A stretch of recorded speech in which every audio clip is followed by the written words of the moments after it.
સુરત મદારીવાડ રિફાઈ મોટી ગાદીની પાછળ આવેલા રિફાઈ મોહલ્લા ખાતે યુવાનોએ ઉત્સાહથી કરબલાની શહીદ ઇમામ હુસૈનના રોઝાની એક ભવ્ય અને કલાત્મક કૃતિ બનાવતા આકર્ષણનું કેન્દ્ર બની હતી।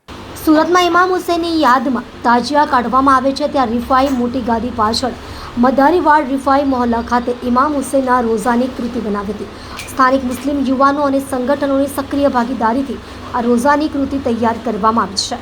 કાળજીપૂર્વક અને કલાત્મક રીતે ડિઝાઇન કરાયેલા માળખું ઇમામ હુસૈનના ઐતિહાસિક રોઝાના સ્વરૂપને યથાશક્તિ પુનર્નિર્મિત કરે છે, જે ભક્તો માટે ધાર્મિક શ્રદ્ધા અને પ્રાર્થનાનું સ્થાન બન્યું છે।